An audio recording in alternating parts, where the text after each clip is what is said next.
Halo sahabatku. Selamat datang kembali di channel Cerita Momo. Apa kabar kalian hari ini?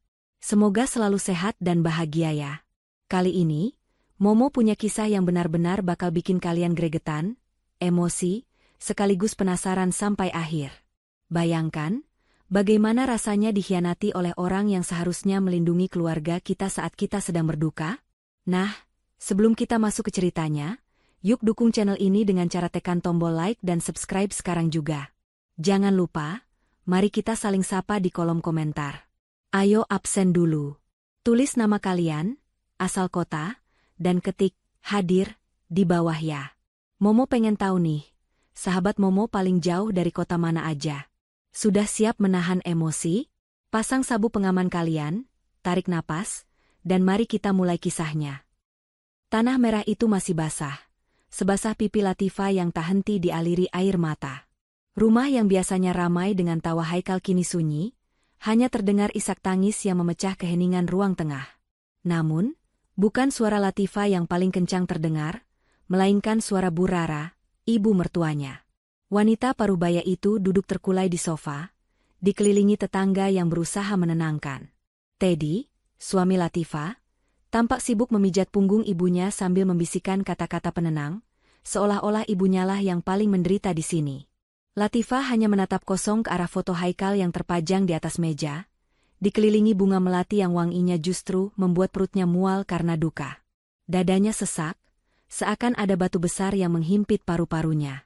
Rasanya baru tadi pagi ia memakaikan seragam sekolah untuk putra sematawayangnya itu, menyisir rambutnya, dan mencium keningnya. Tapi sore ini, ia harus mengantarnya ke peristirahatan terakhir. Haikal, anak yang ceria itu, pergi begitu cepat karena serangan asma mendadak di jalan pulang sekolah. Yang membuat Latifah hancur adalah kenyataan bahwa inhaler yang selalu ada di tas Haikal ternyata tidak berfungsi saat dibutuhkan. Ponsel di saku gamis hitam Latifah bergetar panjang. Ia mengabaikannya sejenak, tak ingin diganggu siapapun. Kepalanya pening. Namun, getaran itu terus berulang, memaksanya untuk melirik layar dengan mata sembab. Nama, Bu Puri, wali kelas Haikal, tertera di sana.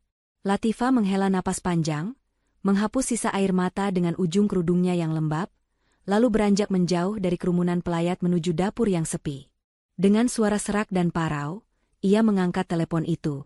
"Halo, Bu Puri?" Suara Bu Puri terdengar gemetar dan mendesak di seberang sana. Sangat berbeda dari nada bicaranya yang biasanya lembut. "Bu Latifah, maaf saya mengganggu di saat berduka seperti ini. Tapi, tolong Bu, Ibu harus datang ke sekolah sekarang juga. Saya masih di sini." Latifah mengerutkan kening. "Ke sekolah? Bu, saya baru saja memakamkan Haikal. Saya tahu, Bu. Saya turut berduka cita sedalam-dalamnya. Tapi ini sangat penting. Tolong jangan beritahu siapapun dulu, termasuk Pak Teddy. Ibu harus melihat ini sendiri. Ini soal Haikal." Nada bicara Bu Puri terdengar ketakutan, seolah ia sedang diawasi. Jantung Latifah berdegup kencang. Firasatnya tiba-tiba tidak enak. Ada apa?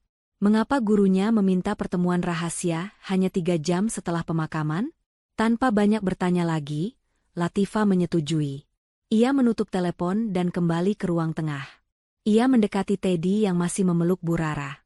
"Mas," panggil Latifah pelan. Teddy menoleh, wajahnya lelah. "Kenapa, Fa? Aku mau ke sekolah sebentar. Bu Puri bilang ada barang-barang Haikal yang tertinggal di laci meja. Aku mau ambil sekarang, biar nggak kepikiran terus." Bohong Latifah. Ia berusaha menyembunyikan getar dalam suaranya. Teddy mengangguk lemah tanpa curiga. "Ya sudah, hati-hati. Jangan lama-lama, kasihan ibu." Bu Rara yang sedang menutupi wajahnya dengan sapu tangan tiba-tiba berhenti menangis sejenak. Ia melirik tajam ke arah Latifah dari celah jarinya. Tatapan itu dingin dan menyelidik. Namun secepat kilat ia kembali meratap dramatis. "Haikal, cucuku sayang, kenapa kamu ninggalin nenek?" Ratapnya keras-keras, membuat para tetangga semakin iba. Latifah menahan muak melihat pemandangan itu, namun ia segera membuang perasaan itu dan bergegas keluar. Ia memacu motor metiknya menembus gerimis sore yang mulai turun, menuju sekolah dasar tempat Haikal menimba ilmu. Jalanan terasa begitu panjang dan menyiksa. Bayangan wajah Haikal yang membiru saat ditemukan warga di pinggir jalan terus menghantuinya. Sekolah sudah sepi saat Latifah tiba. Penjaga sekolah yang mengenalnya membukakan gerbang dengan wajah turut berduka. Latifah langsung menuju ruang guru. Koridor panjang itu terasa mencekam, hanya diterangi lampu remang-remang.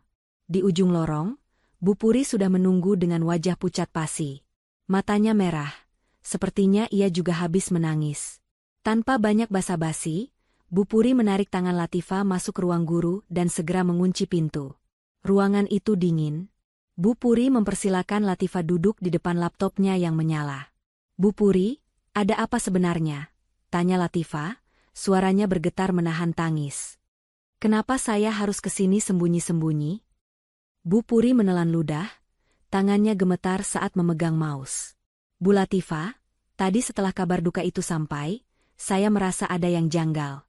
Saya teringat pagi ini Haikal sehat-sehat saja. Saya iseng mengecek CCTV kelas karena perasaan saya tidak enak. Dan, apa yang saya lihat membuat saya tidak berani lapor ke siapapun kecuali ibu." "CCTV?" ulang Latifah bingung. "Lihat ini, Bu. Ini rekaman jam istirahat pertama hari ini. Saat semua anak, termasuk Haikal, sedang di kantin." Bu Puri menekan tombol play. Latifah memajukan tubuhnya, memicingkan mata melihat layar. Kelas terlihat kosong. Hening. Namun, beberapa detik kemudian, pintu kelas terbuka perlahan. Seseorang masuk. Latifah menahan napas. Matanya terbelalak lebar. Sosok itu, ia sangat mengenalnya. Gamis motif bunga yang dipakainya, tas tangan coklat yang dijinjingnya. Itu Bu Rara. Ibu mertuanya. "Ibu." Desis Latifah tak percaya. "Ngapain ibu mertua saya di sini?" Di layar, Bu Rara terlihat celingukan memastikan situasi aman. Ia kemudian berjalan cepat menuju meja Haikal. Ia tahu persis di mana cucunya duduk. Dengan gerakan cepat, Bu Rara membuka tas sekolah Haikal. Ia merogoh ke dalam dan mengeluarkan benda kecil berwarna biru. Inhaler asma Haikal. Jantung Latifah serasa berhenti berdetak.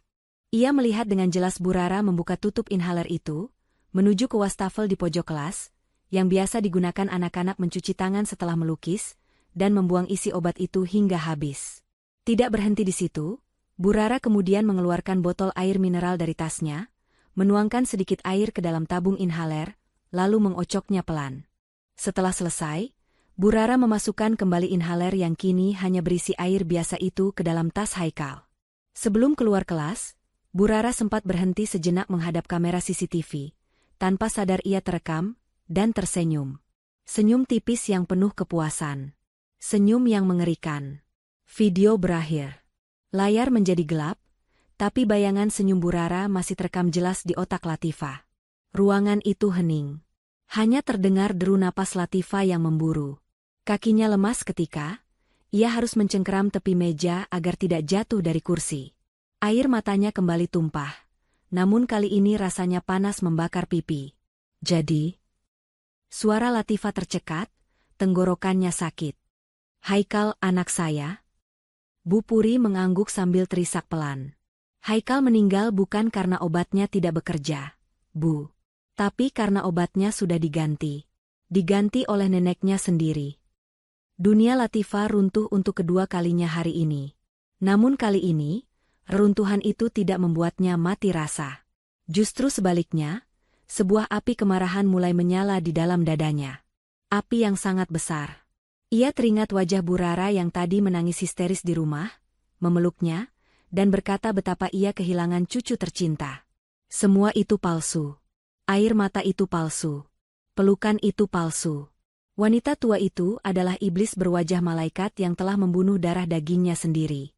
Latifah menghapus air matanya dengan kasar. Tatapannya yang tadi sayu kini berubah nyalang, tajam, dan penuh dendam. Ia menatap layar laptop itu seolah ingin menembusnya.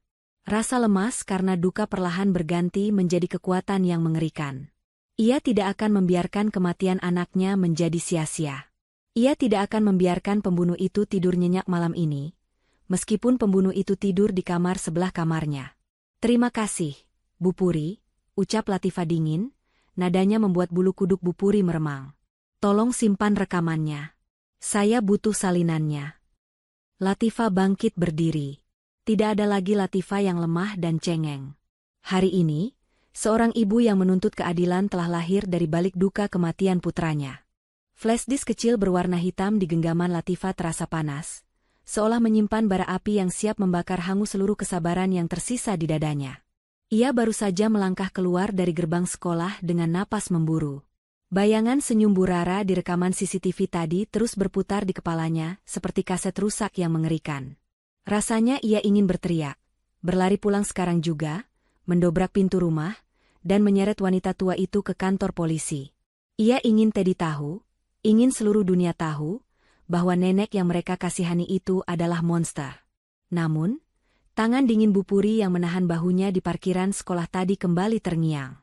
"Bu Latifah, dengarkan saya," ujar Bu Puri dengan tatapan tajam, mencengkeram lengan Latifah kuat-kuat saat melihat kilat amarah di mata ibu muridnya itu. "Saya tahu ibu marah.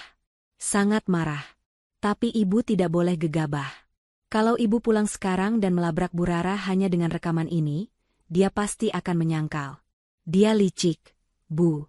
Dia bisa saja bilang dia cuma sedang membersihkan inhaler itu karena kotor, atau dia bilang dia tidak tahu kalau itu air biasa. Tanpa bukti fisik inhaler yang isinya sudah diganti itu, hukum bisa berbalik menyerang ibu. Dia bisa menuduh ibu memfitnah." Kata-kata Bu Puri menghantam logika Latifah. Benar. Bu Rara bukan orang bodoh. Mertuanya itu adalah pemain watak terbaik yang pernah ia kenal. Selama 5 tahun pernikahan, Latifah sudah kenyang makan hati melihat bagaimana Bu Rara memutarbalikkan fakta hingga Teddy selalu menyalahkannya. Jika ia menyerang tanpa persiapan matang, ia akan kalah.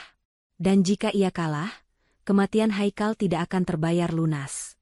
Latifah menyeka kasar sisa air matanya. Ia menyalakan mesin motor. Sepanjang perjalanan pulang, di balik helm yang menutupi wajahnya, Latifah menyusun naskah sandiwaranya sendiri. Jika Bu Rara bisa bersandiwara sebagai nenek yang penyayang, maka Latifah akan bersandiwara menjadi menantu yang bodoh. Ia akan menjadi Latifah yang penurut, yang lemah, yang tidak tahu apa-apa, sampai ia menemukan inhaler terkutuk itu.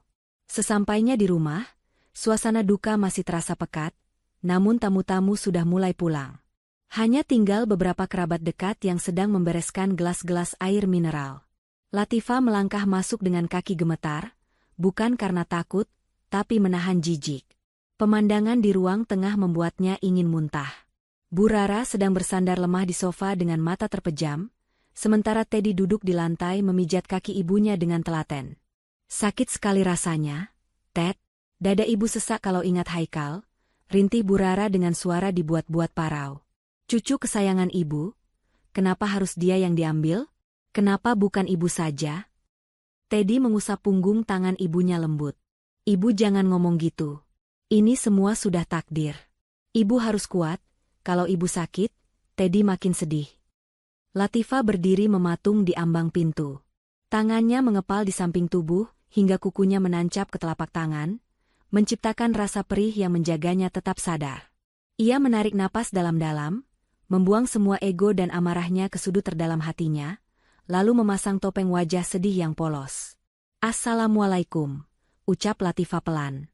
Teddy menoleh, wajahnya masam. "Waalaikumsalam. Kamu dari mana saja sih, Fa?" Katanya cuma sebentar ambil barang Haikal. "Lihat nih ibu, beliau sampai pusing nungguin kamu. Harusnya kamu yang pijitin ibu, bukan malah keluyuran." Latifah menunduk, menatap lantai. "Maaf, Mas. Tadi Bu Puri mengajak ngobrol sebentar soal nilai-nilai Haikal. Aku lupa waktu." Bu Rara membuka matanya perlahan, menatap Latifah dengan sorot mata yang sulit diartikan. Ada kilatan kewaspadaan di sana sejenak, sebelum kembali meredup menjadi tatapan sendu yang manipulatif. "Sudahlah, Ted. Jangan marahi istrimu. Mungkin Latifah butuh waktu sendiri. Dia kan ibunya, pasti dia yang paling terpukul." Bu Rara menegakkan duduknya sedikit, lalu menatap Latifah lekat-lekat. "Sini duduk, Fa." Latifah menurut. Ia duduk di ujung sofa, menjaga jarak. Ia tidak sudi bersentuhan kulit dengan wanita itu. Ibu sudah ikhlas. Fa, ucap Bu Rara sambil memegang dada. Mungkin ini memang teguran dari yang di atas. Teguran buat kamu. Mungkin selama ini kamu kurang becus jaga Haikal. Kamu terlalu sibuk sama urusan dapur, sampai lupa perhatikan obat anak. Coba kalau kamu lebih teliti, mungkin inhaler itu nggak akan macet. Tapi ya sudah, nasi sudah jadi bubur. Darah Latifah mendidih mendengar kalimat itu. Teguran? Kurang becus? Wanita tua ini yang menukar obat anaknya dengan air, lalu sekarang menyalahkannya di depan suaminya sendiri? Latifah merasakan sudut matanya berkedut menahan emosi yang nyaris meledak. Ia ingin sekali berteriak, "Kamu pembunuhnya?" tepat di wajah keriput itu. Tapi tidak. Belum saatnya. Latifah memaksakan diri untuk terisak pelan. "Iya, Bu. Maafkan Latifah. Ini salah Latifah. Latifah memang ibu yang bodoh." Mendengar pengakuan, bersalah, dari Latifah, senyum tipis terbit di sudut bibir Bu Rara. Sangat tipis hingga Teddy tidak akan menyadarinya. Bu Rara merasa menang. Ia merasa posisinya aman. Menantunya ini masih sebodoh biasanya, mudah disetir dengan rasa bersalah. "Yang penting sekarang kita doakan Haikal," sambung Bu Rara, nadanya kembali sok bijak. "Oh ya, Fa. Barang-barang Haikal yang kamu ambil dari sekolah mana? Sini biar ibu lihat. Ibu mau simpan buku-bukunya buat kenang-kenangan." Jantung Latifah berdegup kencang. Ia tidak membawa apa-apa karena memang tidak ada barang yang diambil. Ia hanya membawa salinan CCTV di saku gamisnya. Itu Bu." Latifah tergagap, otaknya berputar cepat mencari alasan. Tadi, ternyata kelas dikunci sama penjaga sekolah. Kuncinya dibawa pulang. Jadi besok pagi baru bisa diambil. Bu Rara menatapnya tajam, menyelidik. Detik-detik itu terasa seperti selamanya bagi Latifah. Apakah ia ketahuan berbohong? Ya sudah, Bu Rara akhirnya mendesah kecewa. "Besok pagi-pagi kamu ambil ya. Sekalian tas sekolah Haikal yang dipakai tadi siang mana? Ibu mau bersin. Jangan sampai ada barang kotor yang disimpan, pamali." Kata, "tas sekolah," membuat alarm di kepala Latifah berbunyi nyaring. Tas itu. Tas yang dipakai Haikal saat kejadian. Inhaler palsu itu pasti masih ada di sana jika belum dibuang. "Tasnya ada di kamar Haikal, Bu. Biar Latifah saja yang bereskan nanti," jawab Latifah cepat. "Nggak usah," potong Bu Rara, suaranya sedikit meninggi, membuat Teddy kaget. Menyadari nadanya terlalu keras, Bu Rara buru-buru memegang kepalanya, berakting pusing lagi. "Aduh, maksud ibu, kamu istirahat saja. Kamu pasti capek. Biar ibu saja yang urus barang-barang cucu ibu. Itu cara ibu mengobati rindu." "Tapi Bu, ibu kan lagi sakit." "Latifah," bentak Teddy. "Ibu cuma mau bantu. Kamu jangan ngeyel kenapa sih? Udah sana kamu buatkan teh hangat buat ibu. Biar ibu tenang." Latifah menunduk dalam, menyembunyikan seringai kebencian yang mulai terukir di bibirnya. Teddy benar-benar buta. Tapi baiklah, jika Bu Rara begitu ingin menguasai tas itu, berarti dugaan Bu Puri benar. Barang bukti itu ada di sana. Atau setidaknya, Bu Rara sedang berusaha melenyapkannya. "Baik, Mas. Latifah buatkan teh dulu," ucapnya lirih. Latifah bangkit menuju dapur. Namun, matanya tidak lepas mengawasi pantulan bayangan di kaca lemari hias. Begitu ia menghilang di balik tembok dapur, ia melihat Bu Rara segera berhenti memegangi kepalanya. Wanita tua itu berbisik sesuatu pada Teddy, lalu berdiri dengan gesit, terlalu gesit untuk orang yang mengaku lemas, dan berjalan menuju kamar Haikal. Latifah tidak pergi ke dapur. Ia melepas sandalnya agar langkahnya tak terdengar, lalu mengendap-endap mengikuti mertuanya. Perang dingin di rumah ini baru saja dimulai, dan kali ini, Latifah bersumpah tidak akan menjadi pihak yang kalah. Ia harus mendapatkan inhaler itu sebelum Bu Rara memusnahkannya. Latifah menahan napas di balik dinding penyekat ruang tengah. Matanya nanar mengawasi pergerakan Bu Rara yang keluar dari kamar Haikal dengan langkah cepat, sama sekali tidak terlihat seperti orang yang sedang sakit atau berduka. Di tangan kanannya, Tas ransel biru bermotif robot milik Haikal dicengkram erat, seolah benda itu adalah bom waktu yang harus segera disingkirkan. Bu Rara tidak membawa tas itu ke kamarnya sendiri, melainkan berbelok menuju pintu dapur yang terhubung langsung dengan halaman belakang. Firasat Latifah semakin buruk. Ia melepas langkah 1000, berjingkat secepat mungkin mengikuti mertuanya tanpa menimbulkan suara. Udara malam di halaman belakang terasa menusuk, bercampur dengan bau minyak tanah yang menyengat. Di sudut halaman, dekat gundukan tempat pembakaran sampah, api sudah mulai berkobar kecil memakan tumpukan daun kering. Cahaya api itu memantulkan bayangan wajah Bu Rara yang terlihat bengis. "Barang sialan," gerutu Bu Rara pelan, namun cukup jelas terdengar oleh Latifah yang bersembunyi di balik jemuran. "Gara-gara kamu, rencanaku hampir berantakan. Musnah kamu sekarang." Tangan Bu Rara terayun, bersiap melemparkan tas sekolah Haikal ke dalam lidah api yang mulai membesar. "Jangan, Bu!" teriakan Latifah memecah keheningan malam. Tanpa pikir panjang, Latifah menyambar ember berisi air sisa cucian yang tergeletak di dekat keran dan berlari menerjang ke depan. Piur! Air keruh itu mengguyur api hingga padam seketika, menyisakan asap putih yang mengepul pekat dan bau hangus. Cipratan airnya juga membasahi sebagian gamis mahal Bu Rara. Wanita tua itu menjerit kaget, melompat mundur sambil memeluk tas Haikal yang gagal ia bakar. "Astaga! Kamu gila ya, Fa?" pekik Bu Rara, matanya melotot nyaris keluar. Wajah yang tadi bengis seketika berubah menjadi topeng keterkejutan yang dilebih-lebihkan. Latifah tidak peduli. Ia maju dan menyentak tas Haikal dari pelukan mertuanya dengan kasar. "Ibu yang gila. Ini tas Haikal, Bu.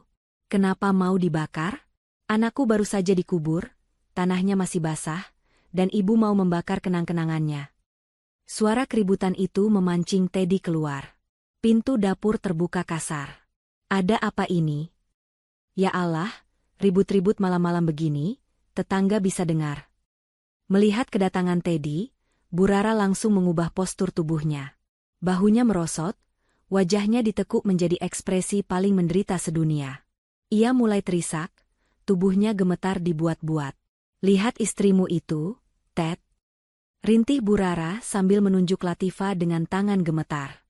"Ibu Hicks, ibu cuma mau membuang sial. Orang pintar bilang, barang-barang yang dipakai saat orang meninggal mendadak itu menyimpan energi buruk. Ibu nggak mau kamu atau Latifah celaka atau dihantui bayang-bayang Haikal terus. Niat ibu baik, mau membersihkan rumah ini dari aura kematian, tapi ibu malah disiram air comberan begini."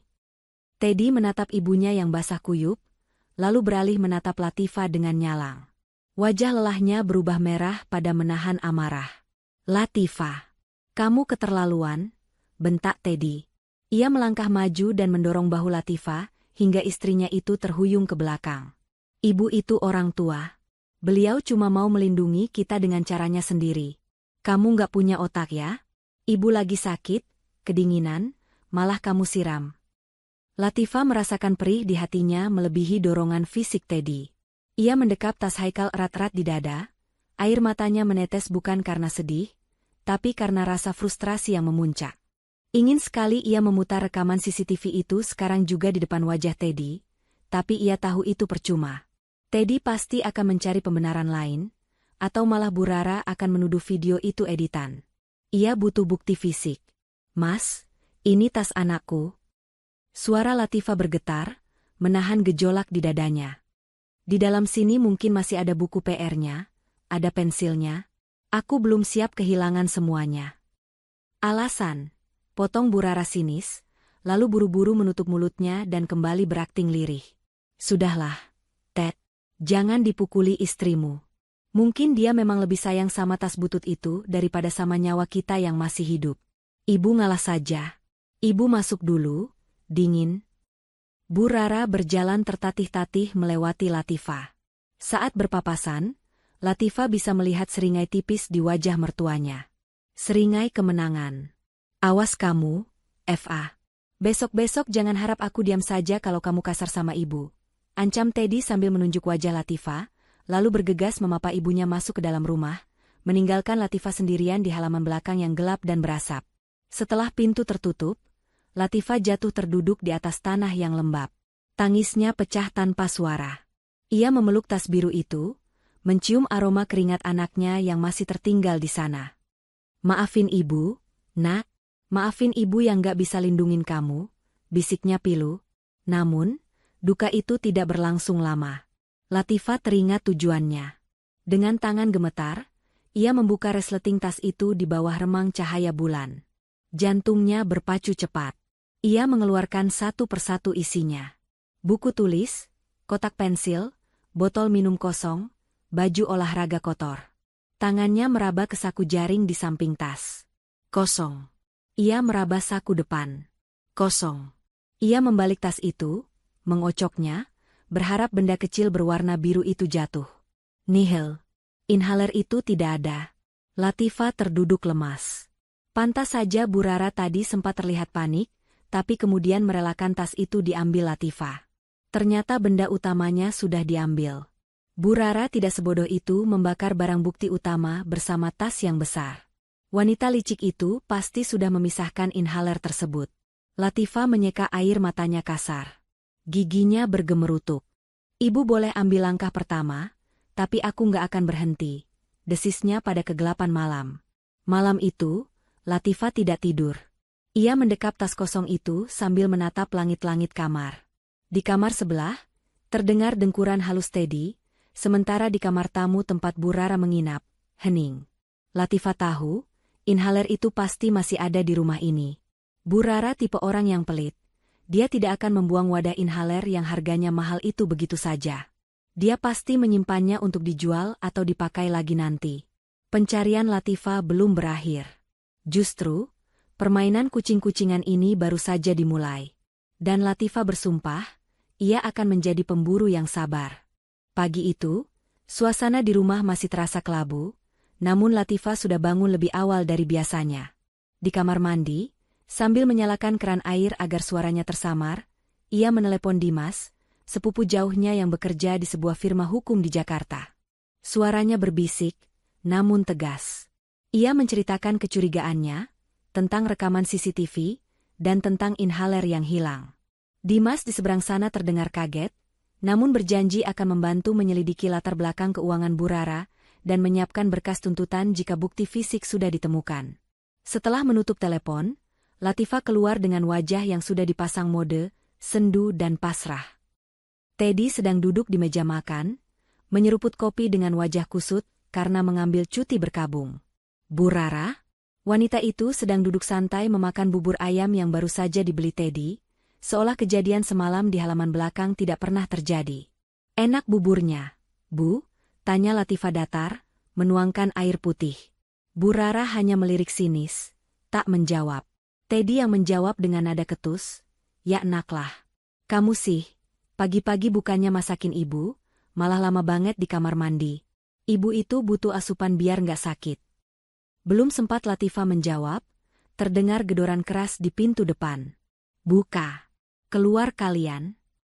Suara teriakan laki-laki yang berat dan kasar membuat Teddy tersedak kopinya. Bu Rara seketika menghentikan suapannya, sendok di tangannya berdenting jatuh ke mangkuk. Wajahnya yang tadi merona karena kenyang, kini berubah pucat pasi, seputih kapas. Siapa itu, Ted? Tanya Bu Rara dengan suara gemetar, matanya bergerak gelisah mencari tempat sembunyi. Buka pintunya atau gue hancurin pagar lo. Teriakan itu terdengar lagi, kali ini disertai bunyi tendangan pada pagar besi. Teddy buru-buru bangkit, wajahnya bingung bercampur takut. Biar Teddy cek, Bu. Latifah mengekor di belakang suaminya. Saat pintu dibuka, dua orang pria berbadan besar dengan jaket kulit hitam dan tato di leher berdiri di sana. Salah satunya, yang paling seram dengan bekas luka di pipi, Bang Jarot, menatap tajam ke arah Teddy. Mana Rara? Bentak Bang Jarot tanpa basa-basi.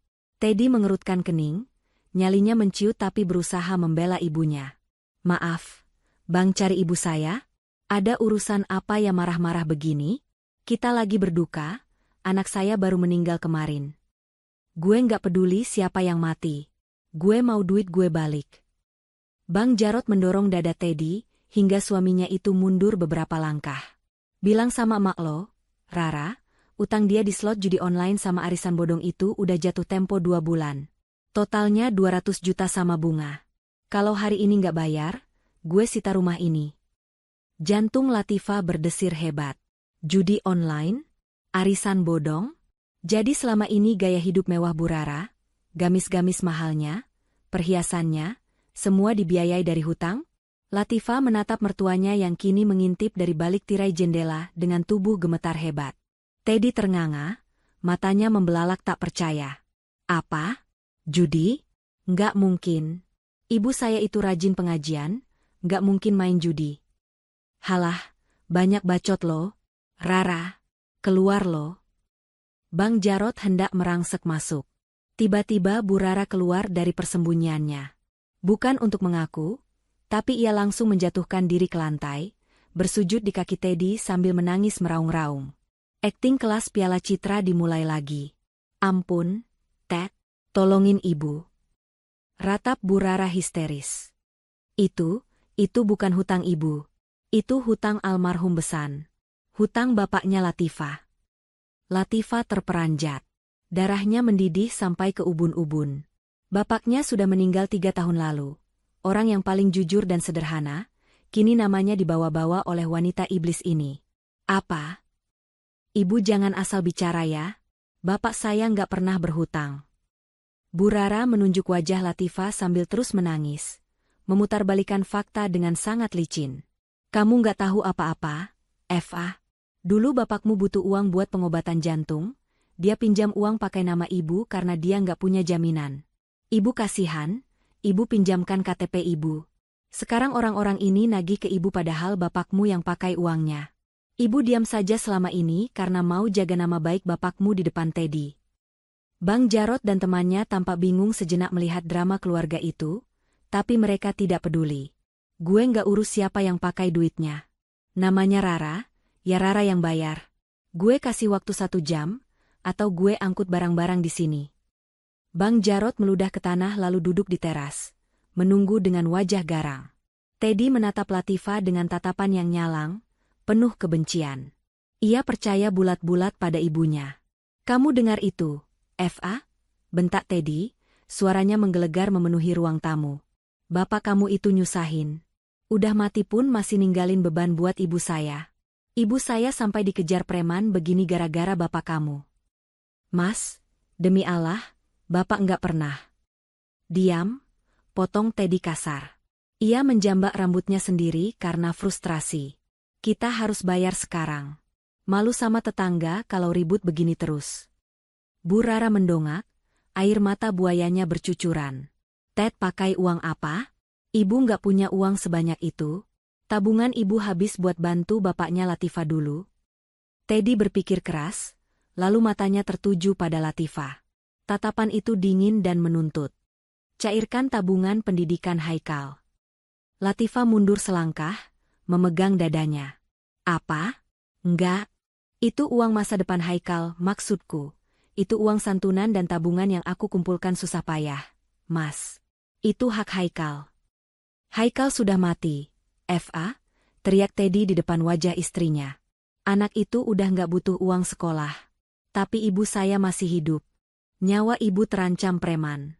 Kamu mau jadi istri durhaka yang biarin mertuanya dibunuh preman gara-gara hutang bapakmu sendiri? Tapi Mas, cepat ambil buku tabungan dan ATM-nya. Atau aku ceraikan kamu sekarang juga, ancam Teddy. Latifah menatap Teddy, lalu beralih menatap Bu Rara. Di balik tangisannya yang heboh, Latifah bisa melihat sudut bibir Bu Rara berkedut menahan senyum. Mata tua itu berkilat tamak saat mendengar kata, uang tabungan Haikal. Detik itu juga, kepingan puzzle di kepala Latifah tersusun sempurna. Motifnya bukan hanya kebencian. Motifnya adalah uang. Bu Rara terlilit hutang judi ratusan juta. Dia tahu Haikal memiliki asuransi pendidikan dan tabungan yang cukup besar yang hanya bisa dicairkan jika Haikal sakit keras atau meninggal. Karena itulah Haikal dibunuh. Wanita tua itu menukar nyawa cucunya sendiri demi melunasi hutang judinya. Tubuh Latifah gemetar hebat, bukan karena takut pada ancaman cerai Teddy, melainkan karena menahan hasrat untuk mengambil pisau dapur dan menghujamkannya ke dada mertuanya saat itu juga. Namun, Suara Dimas di kepalanya mengingatkan untuk tetap tenang. Ia butuh bukti fisik.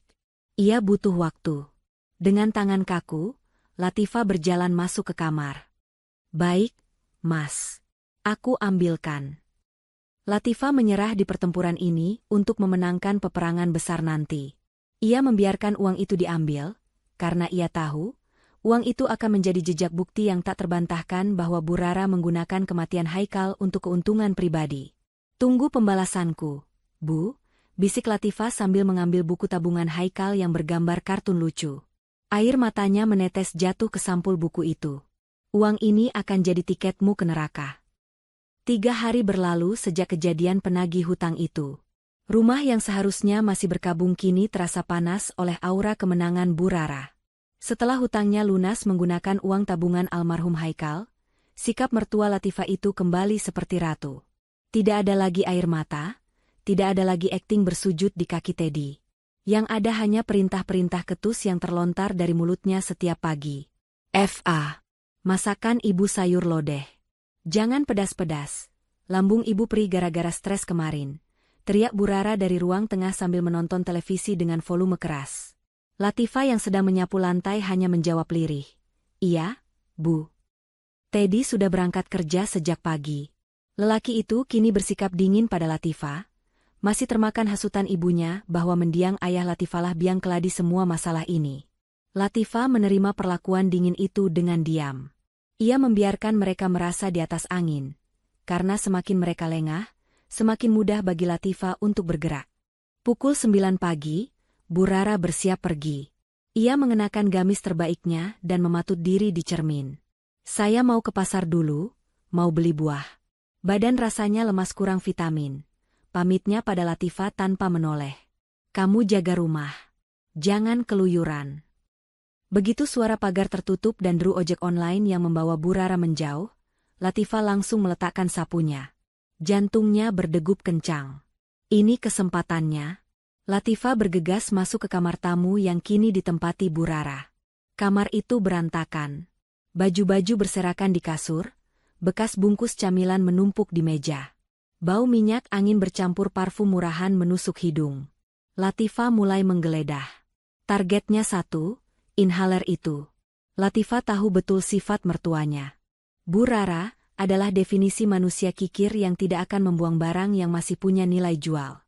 Wadah inhaler Haikal itu merek impor, harganya mahal, dan tabungnya terbuat dari logam yang kokoh. Bu Rara pasti berpikir untuk menjual wadahnya atau menyimpannya untuk diisi ulang jika suatu saat ia membutuhkannya, atau sekadar karena sayang membuangnya. Latifah membuka lemari pakaian. Nihil. Hanya tumpukan baju gamis. Ia memeriksa bawah kasur. Kosong. Ia membuka laci meja rias. Hanya ada struk-struk belanja dan perhiasan imitasi. Keringat dingin mulai membasahi pelipis Latifah. Waktunya tidak banyak. Bu Rara bisa pulang kapan saja. Di mana kamu sembunyikan, Bu? Desis Latifah frustrasi. Matanya menyapu sekeliling ruangan sekali lagi, mencoba berpikir seperti Bu Rara. Tempat paling aman. Tempat yang tidak akan disentuh orang lain. Pandangan Latifah jatuh pada sebuah kotak anyaman rotan di sudut lemari paling bawah, tempat Bu Rara biasa menyimpan pakaian dalamnya. Latifah menelan ludah, menahan rasa jijik, namun tangannya tetap terulur menarik kotak itu. Ia menyingkirkan tumpukan pakaian dalam berenda norak itu satu persatu. Di dasar kotak, terbungkus sapu tangan kumal, jari Latifah menyentuh sesuatu yang keras dan dingin. Ia menarik bungkusan itu keluar dengan tangan gemetar. Perlahan, ia membuka lilitan sapu tangannya. Jantung Latifah serasa berhenti berdetak. Di sana, di telapak tangannya, tergeletak benda kecil berwarna biru metalik yang sangat ia kenal. Ada stiker kecil bergambar robot yang ditempel Haikal di tutupnya, tanda pengenal agar tidak tertukar dengan teman sekolahnya. Itu inhaler Haikal. Latifah mendekap benda itu ke dadanya, matanya terpejam menahan tangis yang mendesak keluar. Ketemu. Bisiknya parau. Akhirnya ketemu, Nak. Namun, Latifah sadar ia tidak boleh lengah. Ia harus memastikan isinya. Ia mengocok tabung itu. Masih ada isinya, terdengar suara cairan di dalam. Latifah membuka tutupnya dan menyemprotkan sedikit isinya ke udara. Buih yang keluar tidak seperti obat asma biasanya yang berupa kabut halus dan berbau khas obat. Cairan yang keluar ini agak kental, lengket, dan tidak berbau tajam. Warnanya pun sedikit keruh keputihan, bukan bening. Tanpa membuang waktu, Latifah memasukkan inhaler itu ke dalam tas kecilnya. Ia menyusun kembali pakaian dalam Burara seapi mungkin, memastikan tidak ada jejak penggeledahan. Setelah itu, ia berlari keluar rumah, mengunci pintu, dan memacu motornya menuju laboratorium klinik swasta terdekat tempat teman SMA-nya bekerja.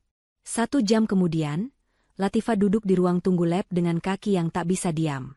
Temannya, seorang analis kimia bernama Rini, keluar membawa selembar kertas hasil uji cepat. Wajah Rini tampak bingung dan prihatin. "FA." Rini duduk di sebelah Latifah, menyerahkan kertas itu. "Ini sampel apa sih? Kamu bilang ini obat asma anakmu." Latifah mengangguk kaku, meremas ujung gamisnya. "Iya, Rin. Apa isinya?" Rini menghela napas panjang. "FA, ini bukan salbutamol atau obat pereda asma apapun. Ini 90% air keran, dicampur sedikit tepung beras atau tepung kanji biar warnanya agak keruh. Cairan ini sama sekali nggak punya efek medis. Kalau ini dipakai saat serangan asma..." Rini tidak melanjutkan kalimatnya, ia menatap Latifah dengan tatapan ngeri. Latifah membaca kertas hasil lab itu. Komposisi, air, H2O, amilum, pati. Kesimpulan, tidak terdeteksi zat aktif farmasi. Dunia di sekitar Latifah seolah berputar. Ia membayangkan Haikal di detik-detik terakhirnya. Anaknya itu pasti panik, dadanya sesak. Ia meraih satu-satunya harapan hidupnya, inhaler itu, dan menyemprotkannya berkali-kali ke mulutnya. Tapi yang masuk ke paru-parunya bukan oksigen atau obat pelega, melainkan air tepung. Haikal mati dalam kebingungan dan rasa sakit, dikhianati oleh neneknya sendiri. Air mata Latifah menetes jatuh ke atas kertas hasil lab itu. Bukan air mata kesedihan lagi, tapi air mata kebencian yang murni. "Makasih, Rin," ucap Latifah dingin sambil melipat kertas itu dan memasukkannya ke dalam tas, bersanding dengan inhaler mau tersebut. "FA, kamu nggak apa-apa? Kamu mau lapor polisi?" tanya Rini cemas melihat perubahan ekspresi temannya. Latifah berdiri, wajahnya keras seperti batu karang. "Nanti. Belum sekarang. Aku mau siapkan panggungnya dulu, Rin. Biar semua orang tahu, siapa iblis sebenarnya." Latifah berjalan keluar dari klinik. Matahari bersinar terik, namun hati Latifah sedingin es. Bukti CCTV sudah ada. Bukti fisik inhaler sudah di tangan. Hasil lab sudah keluar. Jerat hukum sudah siap. Sekarang, tinggal menunggu waktu yang tepat untuk menarik tali gantungan itu. Latifah menyalakan motornya. Ia akan pulang, kembali memasak sayur lodeh untuk pembunuh anaknya, dan tersenyum manis seolah tidak terjadi apa-apa. Permainan ini akan segera berakhir, Burara. Tunggu saja tanggal mainnya. Aroma santan mendidih dari panci sayur lodeh memenuhi dapur, namun tidak mampu menghangatkan dinginnya suasana rumah itu. Latifah mengaduk kuah santan dengan gerakan mekanis. Pikirannya melayang pada benda kecil berwarna biru yang kini tersimpan aman di dalam tas selempangnya, terkunci rapat di dalam lemari pakaiannya sendiri. Bukti itu sudah di tangan, tapi Latifah tahu perang belum usai. Justru, babak paling berbahaya baru saja dimulai. Suara pagar dibuka terdengar kasar. Bu Rara pulang. Langkah kakinya terburu-buru, tidak santai seperti biasanya. Latifah menajamkan telinga. Ia mendengar pintu kamar tamu terbanting menutup, lalu suara laci dan lemari yang dibuka tutup dengan panik. Bunyi gerasak-gerusuk itu berlangsung selama 10 menit. Latifah tersenyum tipis sambil mencicipi kuah lodeh. "Bingung kan, Bu? Cari barang bukti kejahatanmu yang hilang?" batinnya. Tak lama kemudian, Bu Rara muncul di ambang pintu dapur. Wajahnya pucat, keringat dingin membasahi dahi yang tertutup ciput. Napasnya memburu. Matanya menatap Latifah dengan sorot menyelidik yang tajam, seolah ingin menguliti menantunya itu hidup-hidup. "FA, panggil Bu Rara," suaranya terdengar tercekat. "Tadi, ada orang masuk ke kamar ibu nggak waktu ibu ke pasar?" Latifah mematikan kompor, lalu berbalik dengan wajah tenang yang dibuat-buat. Nggak ada, Bu. Latifah dari tadi di dapur masak lodeh pesanan ibu. Pintu depan juga dikunci. Kenapa, Bu? Ada barang berharga yang hilang? Uang ibu hilang? Pertanyaan jebakan. Jika Bu Rara mengaku ada barang hilang, ia harus menjelaskan barang apa itu. Bu Rara terdiam, rahangnya mengeras. Ia sadar ia tidak bisa bilang, botol bekas obat cucuku yang kuisi air hilang. Itu sama saja bunuh diri. Wanita tua itu menelan ludah, otaknya yang licik berputar cepat mencari cara membalikkan keadaan. Ia tahu Latifah pasti mengambilnya. Tidak ada orang lain. Dan jika Latifah mengambilnya, berarti Latifah tahu rahasianya. Bu Rara tiba-tiba mengubah ekspresinya. Dari panik menjadi tatapan prihatin yang mengerikan. Ia melangkah maju, mendekati Latifah, lalu memegang bahu menantunya itu. "Fa, kamu yakin gak masuk kamar ibu?" Tanyanya lembut, tapi nadanya menusuk. "Soalnya tadi sebelum pergi, ibu lihat kamu senyum-senyum sendiri di depan pintu kamar ibu. Kamu gak lagi kumat, kan?" Latifah mengerutkan kening. "Kumat? Maksud ibu apa?" Bu Rara menggeleng-gelengkan kepala sambil mendecakkan lidah. "Ibu perhatikan sejak Haikal meninggal, kamu jadi aneh. Sering melamun, sering ngomong sendiri. Tadi pagi ibu dengar kamu bisik-bisik di kamar mandi, padahal nggak ada siapa-siapa. Kamu yakin kamu sehat, Fa?" Latifah menepis tangan mertuanya. "Saya sehat, Bu. Jangan ngarang cerita. Saya cuma sedih kehilangan anak." "Tuh kan, emosian." Bu Rara mundur selangkah seolah ketakutan. "Ibu cuma tanya baik-baik, kamu malah bentak-bentak. Ya Allah, kasihan Teddy punya istri yang jiwanya terguncang begini." Bu Rara berbalik dan pergi ke teras depan. Latifah mengira mertuanya sudah selesai, tapi ternyata itu baru permulaan. Dari jendela ruang tamu, Latifah melihat Bu Rara memanggil Bu Tejo dan Bu RT yang kebetulan lewat. Mereka berbincang serius. Bu Rara terlihat menangis sambil menunjuk-nunjuk ke arah rumah, sesekali memegang kepalanya seolah pusing menghadapi kelakuan menantu. Sore harinya, saat Teddy pulang kerja, bom waktu itu meledak. Begitu Teddy melangkah masuk, Bu Rara langsung menyambutnya dengan isak tangis yang jauh lebih dramatis dari sebelumnya. Ia menarik Teddy duduk di sofa. "Teh, ibu takut." Rintih Bu Rara, tubuhnya gemetar. "Ibu takut tinggal di sini sama istrimu. Dia sudah nggak waras, Ted." Teddy yang lelah pulang kerja kaget setengah mati. "Maksud ibu apa? Latifah kenapa lagi?" "Tadi siang." Bu Rara mengarang cerita dengan lancar. "Tadi siang ibu lihat dia masuk kamar ibu, mengacak-acak lemari ibu sambil teriak-teriak manggil nama Haikal. Dia nuduh ibu menyembunyikan Haikal di lemari pakaian dalam. Terus dia ketawa-ketawa sendiri di dapur sambil pegang pisau. Ibu takut, Ted.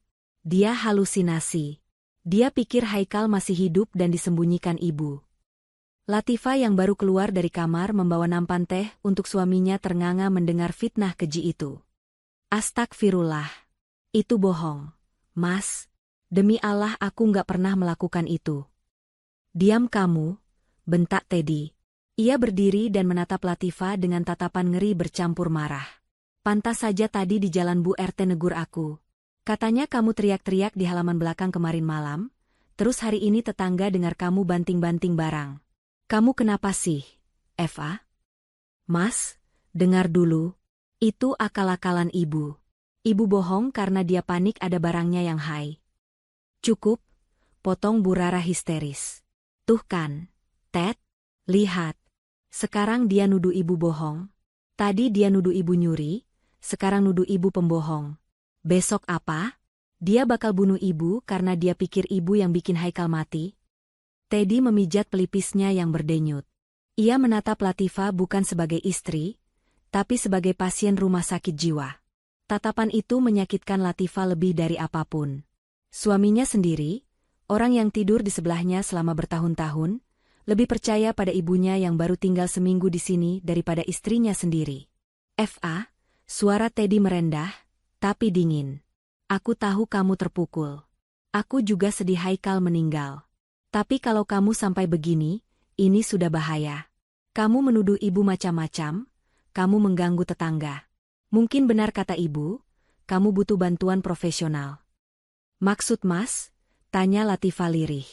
Besok aku izin kerja setengah hari. Kita ke psikiater, putus Teddy tegas. Kamu harus diperiksa. Aku nggak mau punya istri gila yang membahayakan ibu saya di rumah ini. Latifah menatap Teddy, lalu beralih ke Bu Rara yang sedang menyeringai tipis di balik punggung Teddy. Seringai kemenangan. Bu Rara berhasil membangun narasi bahwa Latifah gila. Dengan begini, jika nanti Latifah menunjukkan bukti inhaler atau rekaman CCTV, Teddy dan orang lain akan menganggap itu hanya bualan orang gila, atau bahkan menuduh Latifah yang merekayasa semuanya karena obsesi sakit jiwanya. Posisi Latifah tersudut. Jika ia melawan sekarang, ia akan terlihat semakin histeris dan membenarkan tuduhan gila itu. Jika ia diam, ia akan dibawa ke psikiater dan dicap sakit jiwa. Latifah menarik napas panjang, menelan gumpalan emosi di tenggorokannya. Ia harus cerdik. Ia tidak boleh terpancing. Baik, Mas, ucap Latifah pelan, kepalanya menunduk patuh. Kalau Mas maunya begitu, aku nurut. Mungkin aku memang lelah. Jawaban itu membuat Teddy sedikit lega, tapi membuat Bu Rara curiga. Namun, Bu Rara tidak bisa berbuat apa-apa selain terus berakting sedih. Nah, gitu dong, kata Teddy. Sekarang kamu masuk kamar, istirahat. Jangan dekati ibu dulu, biar ibu tenang. Latifah berjalan masuk ke kamarnya. Ia menutup pintu dan menguncinya. Di dalam kamar yang gelap, ia meraba lemari tempat inhaler itu disembunyikan. Kalian pikir bisa membungkamku dengan cap orang gila? Bisik Latifah pada kegelapan. Matanya berkilat tajam. Justru permainan ini makin seru. Bu, ibu mau main drama? Oke, saya layani. Tapi ingat, di akhir cerita, penjahatnya selalu kalah. Latifah tidak akan membiarkan mereka membawanya ke psikiater besok tanpa perlawanan. Ia punya rencana lain. Rencana yang jauh lebih menyakitkan daripada sekadar tuduhan gila. Ia akan berpura-pura sembuh, berpura-pura kalah, untuk kemudian memberikan serangan mematikan tepat di jantung pertahanan mereka. Sinar matahari pagi menerobos celah ventilasi, namun Teddy masih memasang wajah tegang di meja makan. Ia sudah mengenakan kemeja kerjanya, tapi hari ini ia berniat mengambil cuti setengah hari untuk menyeret Latifah ke psikiater. Di benaknya, istrinya sudah gila dan membahayakan ibunya. Bu Rara duduk di seberangnya, sesekali melirik pintu kamar Latifah dengan waspada, seolah-olah monster akan keluar dari sana. Pintu kamar terbuka. Teddy dan Bu Rara serentak menoleh, tubuh mereka menegang. Namun, yang keluar bukanlah wanita histeris dengan rambut acak-acakan seperti yang Bu Rara gambarkan semalam. Latifah keluar dengan wajah segar, gamis rapi berwarna pastel yang lembut, dan senyum manis menghiasi bibirnya. Di tangannya, ia membawa nampan berisi teh hangat dan pisang goreng yang aromanya menggugah selera. Pagi, Mas. Pagi, Bu, sapa Latifah lembut, seolah kejadian gedor pintu dan tuduhan gila semalam tidak pernah terjadi. Ia meletakkan nampan itu di meja dengan gerakan anggun. Teddy mengerutkan kening, bingung. "Fa, kamu sehat?" Latifah duduk di samping Teddy, lalu meraih tangan suaminya dan menciumnya takzim. "Aku sehat, Mas. Maafin aku ya soal kemarin. Semalam aku merenung panjang. Mas benar, mungkin aku terlalu stres mikirin Haikal sampai jadi sensitif dan suzon sama ibu. Aku minta maaf ya, Mas. Aku nggak mau rumah tangga kita rusak cuma karena aku nggak bisa kontrol emosi." Teddy ternganga. Perubahan sikap ini terlalu drastis, tapi juga sangat melegakan. Ia menghela napas panjang, beban di pundaknya seakan terangkat. "Alhamdulillah kalau kamu sadar, Fa. Aku juga nggak mau bawa kamu ke dokter kalau kamu bisa tenang begini." Latifah beralih menatap Bu Rara. Ia menatap mata wanita tua itu lekat-lekat, lalu tersenyum, senyum yang di mata Teddy terlihat tulus, tapi di mata Bu Rara terlihat mencurigakan. "Bu," ucap Latifah pelan. "Latifah minta maaf ya kalau kemarin sempat nuduh ibu macam-macam." Latifah hilaf. Latifah janji bakal jadi menantu yang lebih baik lagi. Bu Rara mendengus pelan, masih skeptis. "Gampang banget minta maaf. Kemarin kamu kayak orang kesurupan nuduh ibu maling." Latifah tidak terpancing. Ia justru memajukan tubuhnya sedikit, merendahkan suaranya seolah hendak membagi rahasia penting. Iya, Bu. Latifah sadar Latifah salah.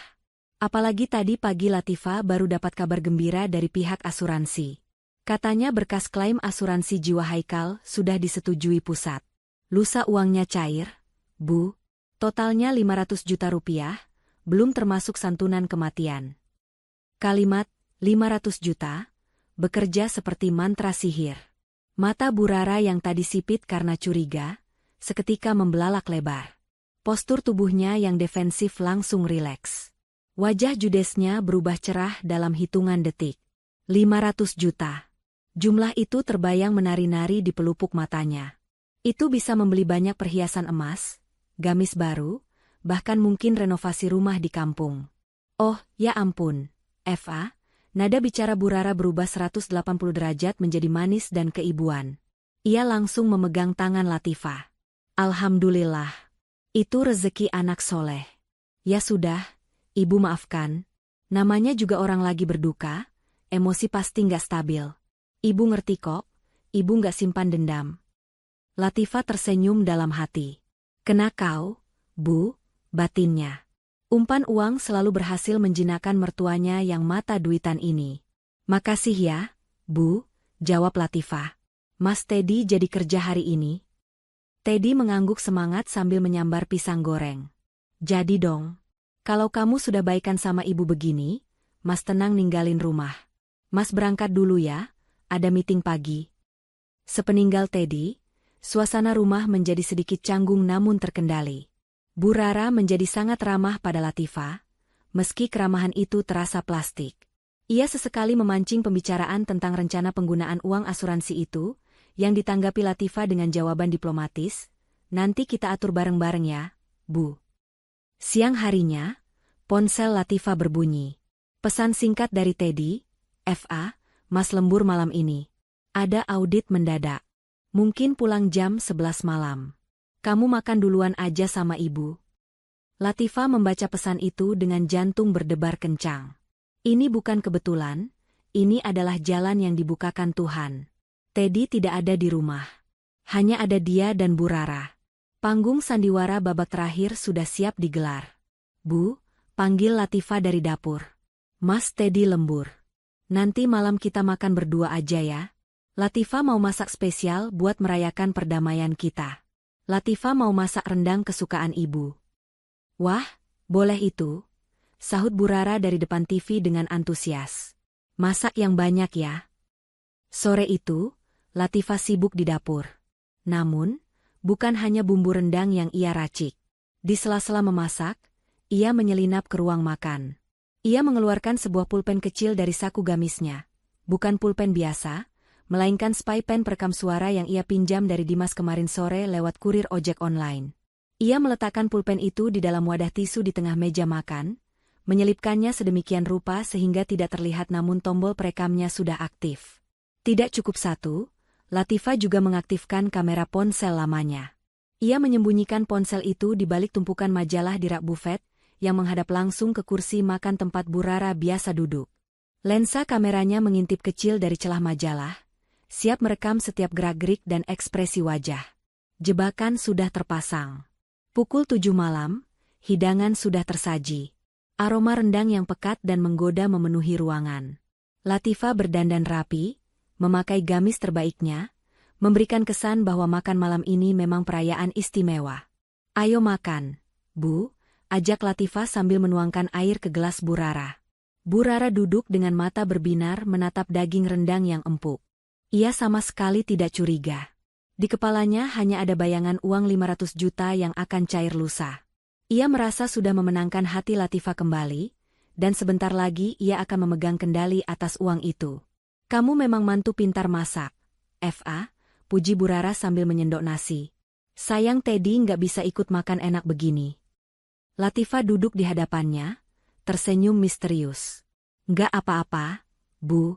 Justru lebih enak begini. Kita bisa ngobrol dari hati ke hati sesama perempuan.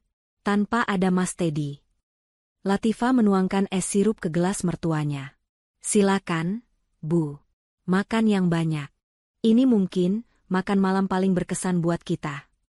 Bu Rara tertawa renyah, tidak menangkap nada ganda dalam ucapan menantunya. Iya dong. Habis ini kita belanja ya kalau uangnya cair. Latifah mengangguk pelan. Di bawah meja, tangannya mengepal dingin. Mata kameranya sudah merekam. Alat penyadap sudah menyala. Tentu, Bu, bisik Latifah dalam hati. Tapi belanjaan ibu nanti bukan baju baru, melainkan baju tahanan. Makan malam dimulai. Suasana hening sejenak, hanya terdengar denting sendok beradu dengan piring. Latifah membiarkan Bu Rara menikmati suapan pertamanya, membiarkan mertuanya itu merasa nyaman dan kenyang, sebelum ia mulai melontarkan pertanyaan-pertanyaan mematikan yang akan meruntuhkan segalanya. Denting sendok beradu dengan piring porselen menjadi satu-satunya suara yang mengisi ruang makan malam itu. Bu Rara makan dengan lahap, sesekali menyeka sudut bibirnya yang berminyak dengan tisu. Rendang buatan Latifah memang tiada duanya. Bumbunya meresap sempurna, membuat wanita tua itu lupa diri sejenak. Di hadapannya, Latifah makan dengan pelan, matanya tak lepas mengamati setiap gestur mertuanya. Tambah lagi, Bu, tawar Latifah ramah sambil mengangkat piring lauk. Boleh, boleh. Potongan dagingnya yang empuk ya, Fa. Gigi ibu sudah nggak kuat kalau yang keras, sahut Bu Rara tanpa malu-malu. Latifah menyendokkan sepotong daging besar ke piring Bu Rara. Ia tersenyum tipis. Makan yang banyak, Bu. Biar ibu sehat terus. Nanti kalau uang asuransi cair, kita kan butuh tenaga buat jalan-jalan. Bu Rara tertawa renyah mendengar kata, uang. Kamu benar, Fa. Ibu sudah catat list belanjaan ibu. Mau beli gelang keroncong yang model baru itu, terus mau lunasin sisa arisan di kampung biar nggak diomongin tetangga. Latifah meletakkan sendoknya, lalu menatap gelas air di tangannya dengan tatapan sendu yang dibuat-buat. Iya sih, Bu. Uangnya banyak banget.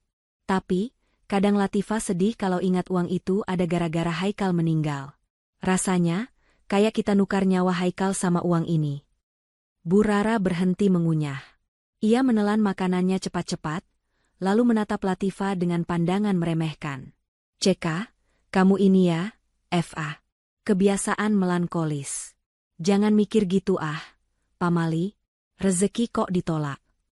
Bukan nolak, Bu, sanggah Latifah pelan, memancing lebih dalam. Cuma mikir saja. Haikal itu kan anak satu-satunya, harapan Mas Teddy. Apa nggak dosa ya kita nikmatin uang kematiannya? Dosa apa?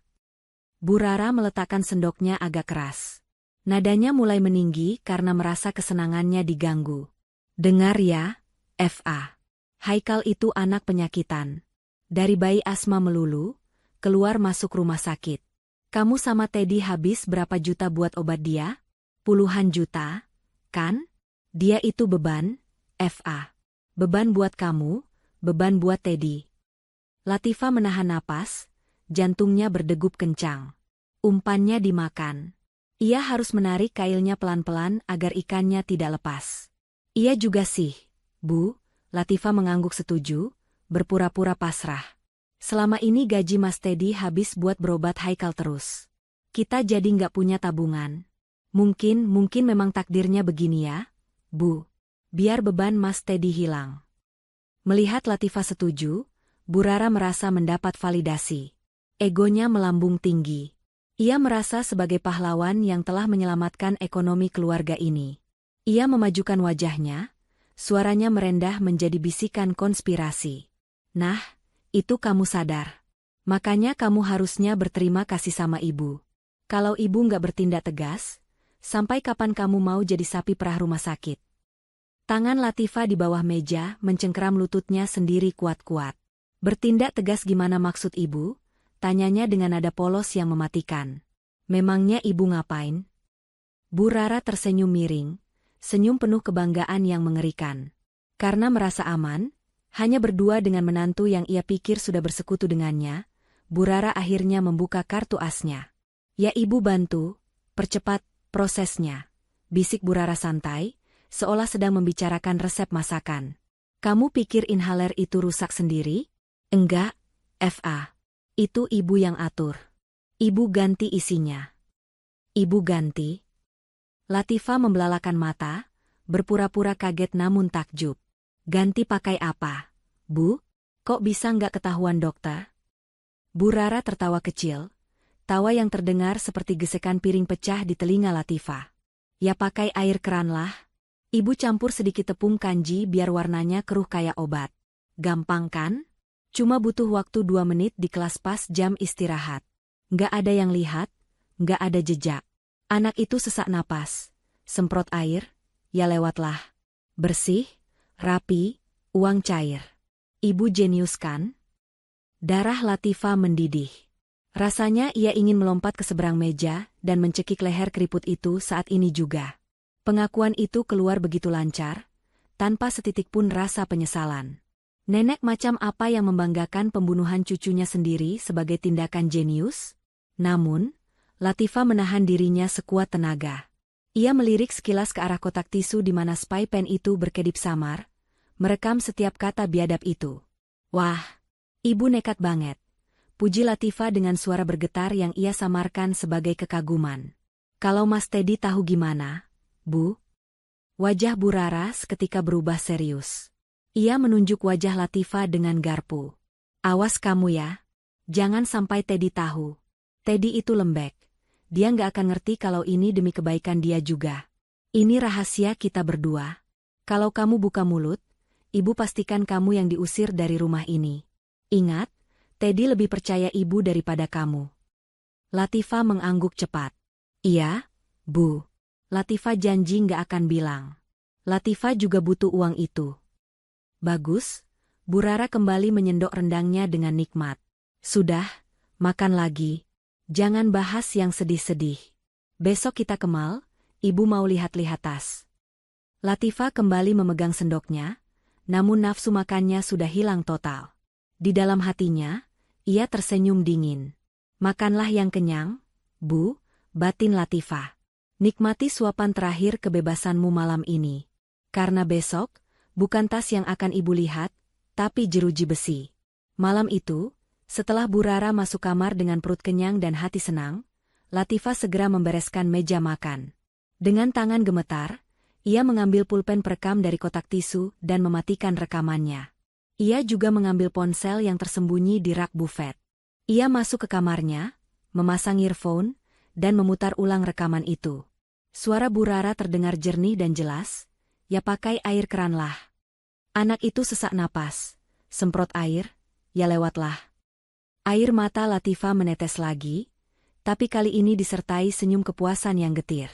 Bukti pamungkas sudah di tangan. Pengakuan langsung dari mulut pelaku. Tidak ada lagi celah untuk mengelak. Tidak ada lagi tuduhan gila yang bisa mematahkan ini. Latifah mengirimkan file rekaman suara dan video itu ke email Dimas sebagai cadangan, lalu menyalinnya ke flash disk yang juga berisi rekaman CCTV. Selamat tidur, Bu Rara, bisik Latifah sambil menatap pintu kamar mertuanya yang tertutup rapat. Mimpilah yang indah, karena besok neraka dunia akan menjemputmu. Malam ke-7 sejak kepergian Haikal. Rumah Latifah dipenuhi para tetangga dan kerabat yang datang untuk acara tahlilan. Lantunan ayat suci Yasin menggema syahdu, menciptakan suasana khusyuk yang menyentuh hati. Di ruang tamu paling depan, duduk Teddy dan Bu Rara menghadap para tamu. Teddy mengenakan baju koko putih dan peci hitam, wajahnya tertunduk lesu. Di sebelahnya, Bu Rara tampil dengan gamis hitam berbahan sutra, yang baru dibelinya kemarin dengan cara berhutang lagi di butik langganan, yakin uang asuransi akan segera cair. Ia memegang tasbih, bibirnya komat kamit, sesekali menyeka air mata buayanya saat ada tetangga yang menyalaminya. Yang sabar ya, Bu. Haikal anak surga, hibur Bu RT sambil menepuk pundak Bu Rara. Iya, Bu RT. Hati saya hancur banget. Rasanya separuh nyawa saya ikut pergi. Isak Bu Rara dramatis. Latifah mengamati pemandangan munafik itu dari sudut ruangan dekat meja prasmanan. Ia berdiri tegak, wajahnya tenang, tanpa air mata. Di sampingnya berdiri Dimas, sepupunya yang pengacara, yang memberinya anggukan pelan sebagai isyarat. Semua sudah siap. Setelah doa penutup dipanjatkan oleh ustaz, Latifah melangkah maju mengambil mikrofon. Teddy menoleh, sedikit bingung karena biasanya Latifah tidak suka berbicara di depan umum. Assalamualaikum warahmatullahi wabarakatuh, Suara Latifah terdengar jernih dan tegas, membelah kebisingan tamu yang mulai bersiap menyantap hidangan. Ruangan seketika hening. Bapak, Ibu, terima kasih sudah hadir mendoakan anak saya, Haikal. Sebelum kita menikmati hidangan, saya mohon waktunya sebentar. Saya ingin memutarkan sebuah video kenangan. Video ini merangkum perjalanan hidup Haikal dan kebenaran tentang hari terakhirnya. Teddy berbisik, "FA, video apa? Kok nggak bilang Mas dulu?" Latifah hanya menoleh sekilas pada suaminya dan tersenyum tipis. Senyum yang membuat Teddy merinding tanpa alasan. "Lihat saja, Mas. Ini penting buat Ibu juga." Latifah memberi kode pada Dimas yang duduk di dekat laptop operator. Lampu ruang tengah diredupkan. Cahaya proyektor menembak ke dinding putih yang lebar. Awalnya, layar menampilkan foto-foto masa kecil Haikal. Haikal saat belajar jalan, Haikal saat meniup lilin ulang tahun ke-5, Haikal saat juara lomba menggambar. Suasana haru menyelimuti ruangan. Terdengar isak tangis dari beberapa ibu-ibu tetangga. Bu Rara pun ikut berpura-pura terharu, menyandarkan kepalanya di bahu Teddy. "Lihat cucu ibu, Ted manis sekali dia," bisik Bu Rara. Namun, tiba-tiba musik latar video yang sendu itu berhenti mendadak. Layar berkedip hitam sejenak, membuat para tamu saling pandang bingung. Detik berikutnya, tampilan di layar berubah total. Bukan lagi foto Haikal yang lucu, melainkan rekaman CCTV hitam putih dengan tanggal dan waktu yang jelas tertera di pojok kanan atas. Lokasi, ruang kelas 4B. Waktu, pukul 9.30 waktu Indonesia Barat. Di layar yang besar itu, terlihat jelas sosok Bu Rara masuk ke kelas yang kosong. Semua mata di ruangan itu menyipit, mengenali gamis motif bunga yang sangat khas milik Bu Rara. "Loh, itu kan Bu Rara?" celetuk salah satu tetangga. Bu Rara yang sedang minum air mineral tersedak. Matanya melotot menatap layar. Wajahnya seketika pucat pasi. Itu apa? Matikan." "FA, matikan," teriaknya panik. Tapi video terus berputar. Adegan Bu Rara mengambil inhaler dari tas Haikal, membuang isinya di wastafel, dan mengisinya dengan air mineral terpampang nyata, diperbesar oleh Latifah saat proses editing agar terlihat sangat jelas. Gumam kaget mulai terdengar riuh dari para tamu. "Astagfirullah, itu obatnya dibuang. Itu diganti air." Teddy ternganga, tubuhnya kaku seperti patung. Ia menatap layar, lalu menatap ibunya, lalu kembali ke layar dengan tatapan tak percaya. Belum sempat keterkejutan itu reda, video berganti lagi. Layar menjadi hitam, hanya ada gelombang suara audio yang bergerak naik turun.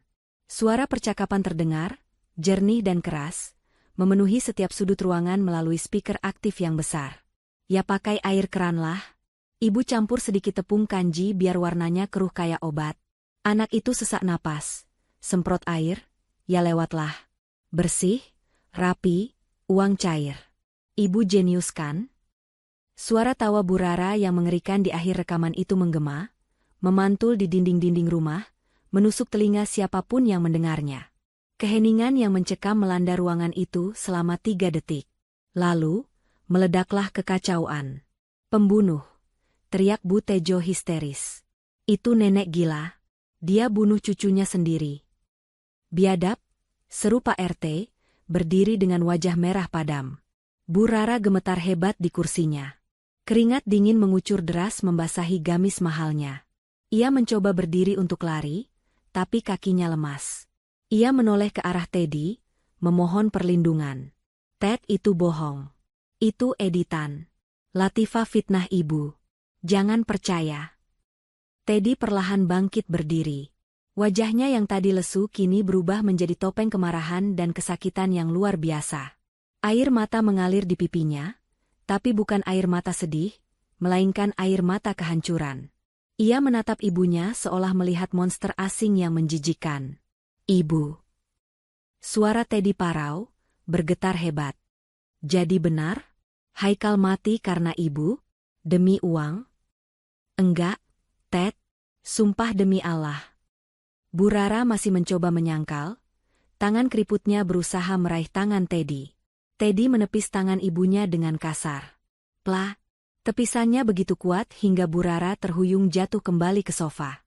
Jangan bawa nama Tuhan, bentak Teddy, suaranya menggelegar melebihi suara speaker tadi.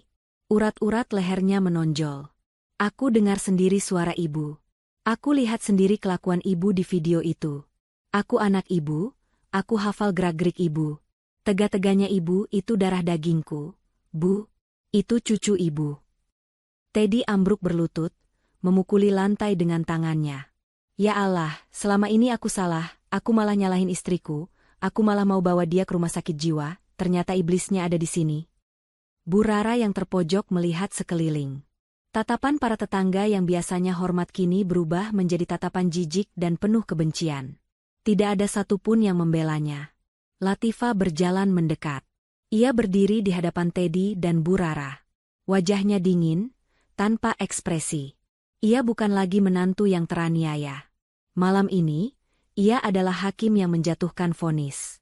Semua sudah jelas, ucap Latifah datar. Bukti fisik inhaler yang ibu sembunyikan di lemari pakaian dalam juga sudah saya amankan. Hasil lab menyatakan isinya air dan tepung. Tidak ada lagi yang bisa ibu elak. Latifah menoleh ke arah pintu depan. Silakan masuk, Pak. Dari pintu utama, 2 orang polisi berseragam lengkap melangkah masuk, diikuti oleh Bu Puri yang menangis haru di belakang mereka. Mata Bu Rara terbelalak lebar. Dunianya runtuh seketika. Enggak, jangan. Ted, tolong ibu. Jangan biarkan ibu di penjara. Teddy. Jeritnya histeris saat polisi mendekat dan mengeluarkan borgol. Teddy tidak bergerak. Ia bahkan tidak menoleh. Ia tetap bersimpuh di lantai, menangis menutupi wajahnya karena rasa bersalah dan penyesalan yang terlambat. Malam tahlilan itu berubah menjadi malam penangkapan. Doa-doa untuk Haikal telah terjawab dengan cara yang paling adil. Sang pembunuh tidak akan lolos, meski ia berlindung di balik status orang tua. Suara sirine mobil polisi yang meraung-raung di kejauhan perlahan menghilang, membawa serta Bu Rara yang terus meronta dan berteriak memanggil nama anaknya. Kerumunan tetangga mulai membubarkan diri dengan wajah prihatin dan bisik-bisik ngeri, meninggalkan rumah itu dalam kesunyian yang mencekam. Tenda tahlilan masih terpasang, piring-piring kotor berserakan, menjadi saksi bisu tragedi keluarga yang baru saja terkuak. Di ruang tamu yang berantakan, Teddy masih bersimpuh di lantai. Wajahnya basah oleh air mata dan ingus, pecinya miring, penampilannya jauh dari kata wibawa. Ia menatap kosong ke pintu depan yang terbuka lebar, seolah jiwanya ikut terangkut bersama mobil polisi tadi. Latifah berdiri tak jauh darinya, memegang sebuah amplop coklat tebal di tangan kanannya. Dimas berdiri di teras, memberikan privasi bagi sepupunya untuk menyelesaikan urusan terakhir, namun tetap siaga jika Teddy bertindak agresif. F.A. Suara Teddy terdengar serak, memecah keheningan. Ia menoleh perlahan ke arah Latifah, matanya merah bengkak penuh penyesalan. F.A. Maafin Mas. Mas benar-benar bodoh. Mas buta. Teddy menyeret lututnya di lantai, mendekati Latifah, dan mencoba memeluk kaki istrinya. Mas nggak tahu kalau ibu sejahat itu. Mas pikir ibu sayang sama Haikal. Mas salah, F.A. Mas salah besar. Tolong jangan diam saja. Pukuli Mas, caci maki Mas, asal jangan diam begini. Latifah mundur selangkah, menghindari sentuhan Teddy. Tatapannya bukan lagi tatapan istri yang patuh, melainkan tatapan wanita asing yang sudah mati rasa. Sudah selesai nangisnya, Mas? Tanya Latifah datar, nadanya sedingin es. Teddy mendongak, terisak. F.A., kita mulai lagi ya? Ibu sudah ditangkap, dia nggak akan ganggu kita lagi. Mas janji akan tebus semua kesalahan Mas. Kita pakai uang asuransi itu buat bangun hidup baru, buat sedekah atas nama Haikal. Mas akan jadi suami yang lebih baik. Mas janji. Latifah tersenyum miris. Hidup baru, ulangnya pelan. Mas pikir setelah anakku dibunuh ibumu, dan kamu membiarkan aku dituduh gila, kita masih bisa punya hidup baru? Latifah melemparkan amplop coklat yang dipegangnya ke hadapan Teddy. Amplop itu jatuh tepat di depan lutut suaminya. Teddy menatap amplop itu dengan bingung. Ini apa? Uang asuransi? Buka, perintah Latifah singkat. Dengan tangan gemetar, Teddy merobek segel amplop itu dan menarik isinya. Bukan tumpukan uang, melainkan berkas-berkas kertas dengan kop surat pengadilan agama. Mata Teddy membelalak membaca judul dokumen paling atas, gugatan cerai. FA, apa-apaan ini?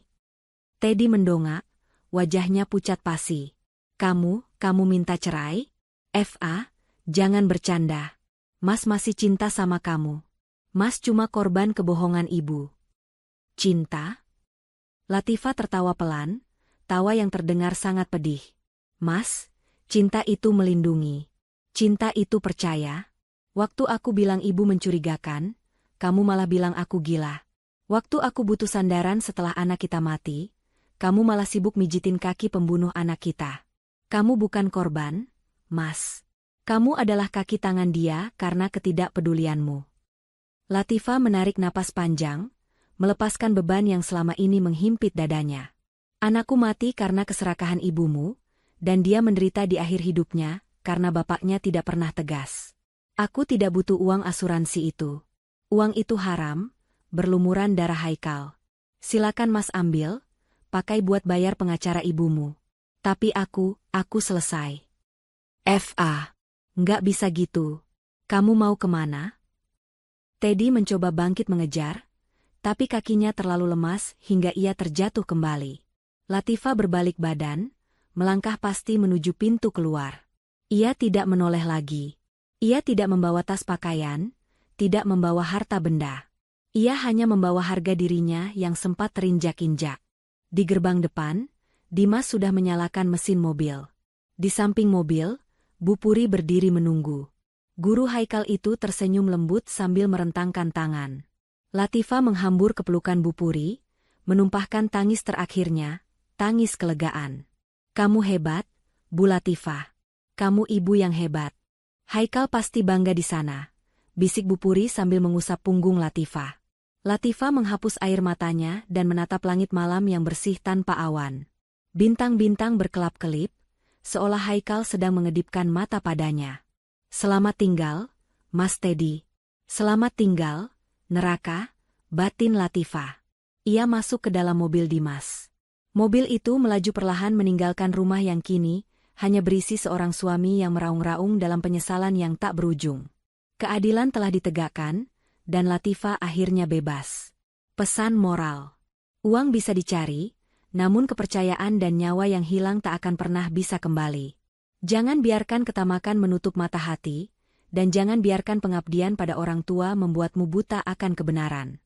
Karena penyesalan selalu datang terlambat, saat semua yang berharga telah pergi meninggalkanmu.